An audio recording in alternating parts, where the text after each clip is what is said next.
welcome to Talking Racine. We're here on the grounds of the Machinery Row project, a big development project that was announced on June 10th, 2014.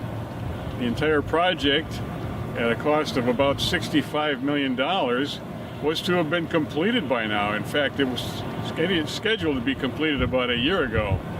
Well, we're here to tell you what the Journal Times and other local media won't tell you. Machinery Row was a mixed-use, commercial, residential $65 million project along the Root River in downtown Racine, encompassing 20 acres, the Azarian Marina, the Olson Building, and the Jensen Building.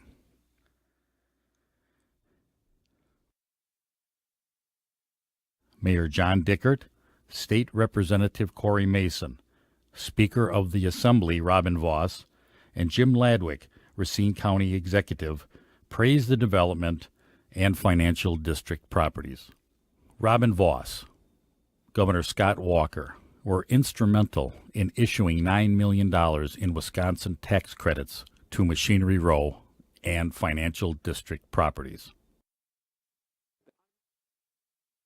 On December 17, 2014, Racine Common Council approved $4.5 million of taxpayers' money to financial district properties. The Council's approval of the $4.5 million to financial district properties came from the Intergovernmental Sewer Revenue Sharing Funds. What does that mean exactly? It's your water and sewer bill, and mine. But don't worry, you know, there was a restricted escrow account that was set up to collect the 1% interest on that $4.5 million loan that was put down to buy this paradise.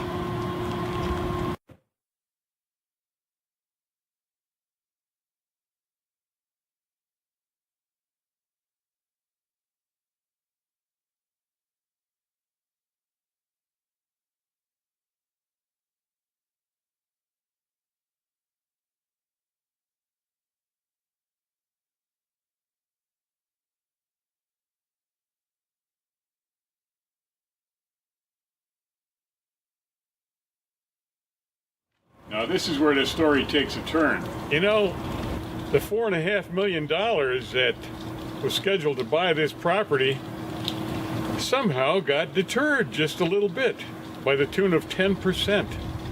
That's nearly $500,000, $450,000 to be exact. There's a lot of things that happen behind closed doors with this development, and I think that the council needs to be aware of those. Mr. Blackwell borrowed money from the City of Racine, cut a different deal with the sellers of the property, set up an escrow account for him to draw money out of over the last year and a half. I had no idea that I should even have asked the question of the administration if something like this would have happened.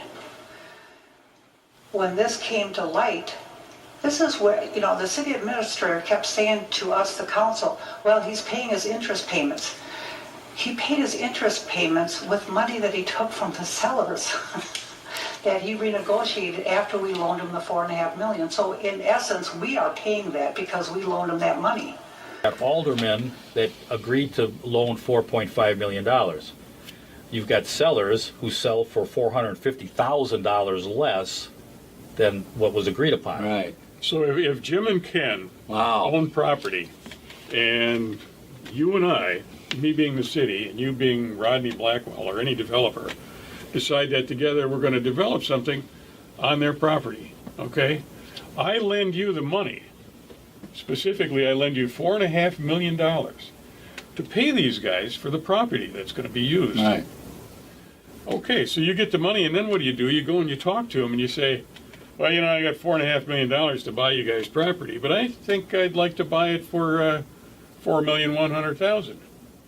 And if you don't go along with that plan, well, you know, I'm not interested in buying your property. You maybe got some back taxes you need to pay. You got some properties that you're worried about that you owe money on. So you get pressured into settling, and you end up with a $450,000 little chunk of change. Is that the kind of way it Yeah. worked? Jimmy? So, That's so in other exactly words, how it he put works. the squeeze on the sellers Right. and said that's more than what you'll ever Correct. get anyplace else. Correct. So you sell it for me for 4.1, and that's what. So that is kind of a kickback. Yeah. Yes. Yeah. Okay. Shakedown to A shakedown, I think, would be more appropriate. That's still taxpayers' money. Absolutely. The $450,000. It's all taxpayers' money. Yeah. Now some of it we know where that went. That went to the seller. Correct. And those But the sales. $450,000, we should, if that's a kickback the way we're describing it, that's illegal, and the city finance, the council, the Well, finance. there's a lot of people that people- there's a lot of questions to be asked from a lot of people. Well, where it appears to stand right now is the developer who bought this property on money that he borrowed from us is now behind on the taxes. And in addition, there's money that's owed to some contractors who did some demolition work. Well, this isn't the end of the story. Now follow me. When the monies that were renegotiated from the sellers of the property was exhausted, more money was needed. Money for things like construction liens, taxes, and just general losses. Welcome, Wisconsin DNR to Machinery Row, because you're going to give us a grant money for $470,000+, and some of this debt is going to magically City disappear. And developer will enter into a purchase agreement where FDP will donate a half of its interest in the 5.57 acres of land in the redevelopment site for the city, and the city will purchase the remaining half interest in the land. I'm not sure I understand. Isn't this our property?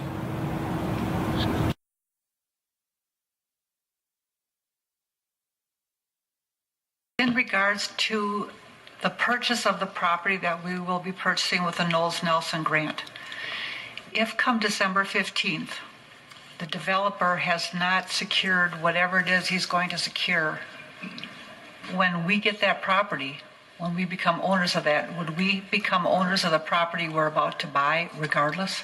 That will become the city's property, and we will be reimbursed from that from the Knowles Nelson Grant. So there'll be no cost to the city to acquire that property. But if we end up getting the properties that he purchased with the money that the city loaned him, we Right. would be getting this property anyway. If we were to foreclose on the mortgage, yes, we would. Have there been any warning signs about the wisdom of continuing this project?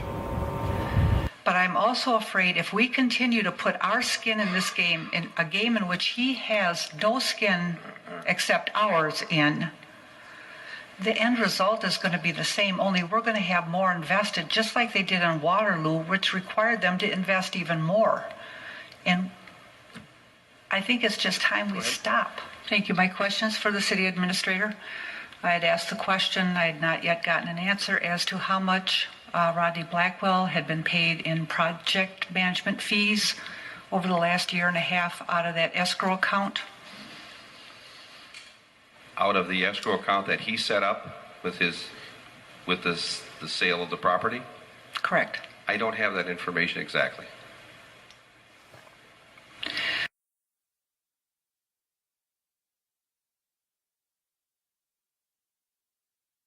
Now it's cold out here, so we'll go back to the studio and talk about this in more depth.